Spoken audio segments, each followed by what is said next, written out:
एउटा किसान थिए जसलाई खेतमा सिँचाइ गर्न पानीको निकै ठुलो समस्या थियो। त्यसैले उनी धेरै दिनदेखि आफ्नो जमिन नजिकै एउटा इनार बनाउन खोजिरहेका थिए, तर उसले धेरै प्रयास गर्दा पनि सकिरहेका थिएन। एक दिन अचानक उसले एउटा इनार देखे जुन उसको खेतको नजिकै थियो। किसान अत्यन्तै खुसी भएर सोचे कि अब मेरा समस्याहरू समाधान भए। खुसीले ऊ घर गए र भोलिपल्ट इनारमा पानी लिन गए। जब उनले इनारमा बाल्टिन खसाले, एकजना मानिस भित्र बसिरहेको थियो। उसले किसानलाई भने, यो इनार मेरो हो, तिमीले यसबाट पानी लिन सक्दैनौ। यदि तिमी यस इनारबाट पानी लिन चाहन्छौ भने तिमीले यसलाई किन्नुपर्छ। यो कुरा सुनेर किसान एकछिन अलमलमा पर्यो र मनमनमा सोच्यो, यदि मैले यो इनार किने भने मेरो कहिले पानीको समस्या हुँदैन, मैले यसलाई जसरी पनि किन्नुपर्छ। त्यसपछि दुवैजनाको बिचमा इनार कतिमा बेच्ने भन्ने सहमति भयो। तर त्यस समय किसानसँग पैसा थिएन र उनले भोलिपल्ट इनारको पैसा तिर्ने बाचा गर्यो र घरतिर लाग्यो। किसानको लागि इनार किन्नको लागि यो राम्रो अवसर थियो, त्यसैले उनी यसलाई ढिलो गर्न चाहँदैन थिए। घर पुग्ने बित्तिकै उनले आफ्ना नजिकका साथीहरूसँग यस विषयमा छलफल गरे र इनारको लागि सहमति भएको रकमको व्यवस्था गर्न थाले। केही दौडधुप र प्रयास गरिसकेपछि उनले अन्त्यमा पैसाको बन्दोबस्त गरे र पूर्ण रूपमा विश्वस्त भए कि अब इनार किन्नबाट मलाई कसैले रोक्न सक्दैन। उनले जम्मा गरेको पैसाले उनी फेरि घर पुगे। इनार किन्नको लागि उनी खुसी साथ बिहानीको प्रतीक्षामा थिए। उनी रातभरि यो कुरा सोचेर सुत्न सकेनन्। भोलिपल्ट बिहान उनी इनार किन्न निस्किए। त्यो मानिसको घरमा पुगे र उसको हातमा पैसा राख्दै इनार किने। अब इनार उसको भइसक्यो। उसले पानी तान्न पनि ढिलाइ गरेनन्। किसानले इनारबाट पानी तान्न बाल्टिन उठाएपछि त्यो मानिसले फेरि भन्यो, पर्ख, तिमीले यो इनारबाट पानी तान्न सक्दैनौ।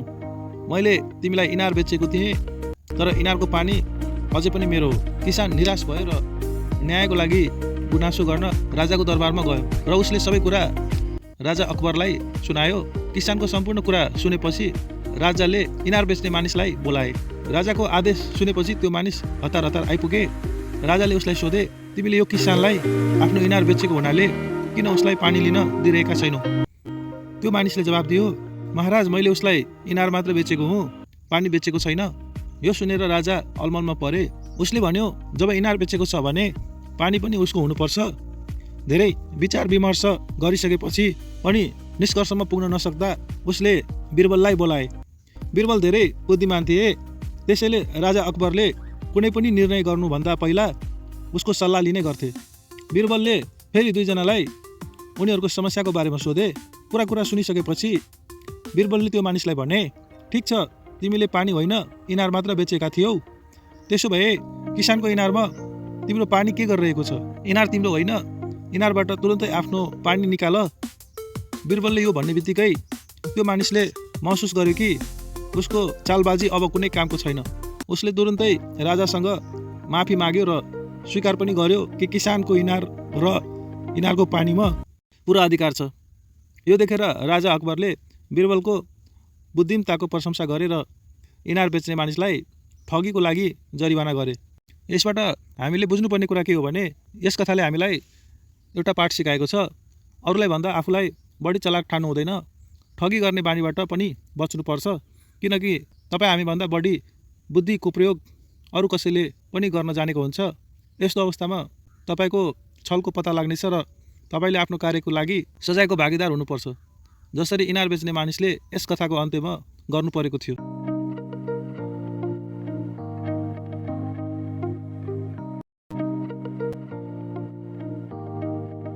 अकबर बिरबल की हाजिरी जवाबी के बड़े कायल थे। एक दिन दरबार में खुश होकर उन्होंने बिरबल को पूछा। बिरबल को कुछ पुरस्कार देने की ऐलान किया, लेकिन बहुत दिन गुजरने के बाद बिरबल को पुरस्कार की प्राप्ति नहीं हुआ। बिरबल बड़ी ही उलझन में थे कि महाराज को ये बात याद दिलाएं तो कैसे दिलाएं। एक दिन महाराज अकबर यमुना नदी के किनारे शाम की सैर पर निकले थे। बिरबल उनके साथ ही था। अकबर ने वहाँ एक ऊँट को घूमते देखा। अकबर ने बिरबल से पूछा, बिरबल, ये बताओ, ऊँट की गर्दन मुड़ी क्यों होती है? बिरबल ने सोचा, महाराज को उनका वादा याद दिलाने का ये एकदम सही समय है। उन्होंने जवाब दिया, महाराज, ये ऊँट किसी से वादा करके भूल गया है, जिसके कारण ऊँट की गर्दन मुड़ी गई है। महाराज कहते हैं कि जो भी अपना वादा भूलता है तो भगवान उनका गर्दन ऊँट की तरह मोड़ देता है। ये एक तरह का सज़ा है। तभी अकबर को ध्यान आता है कि वो भी तो बीरबल से किया अपना एक वादा भूल गए हैं।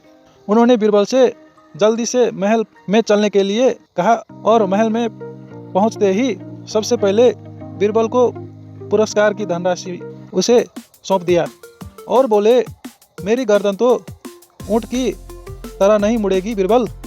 और ये कहकर अकबर अपनी हंसी को नहीं रोक पाया और इस तरह बीरबल ने अपनी चतुराई से बिना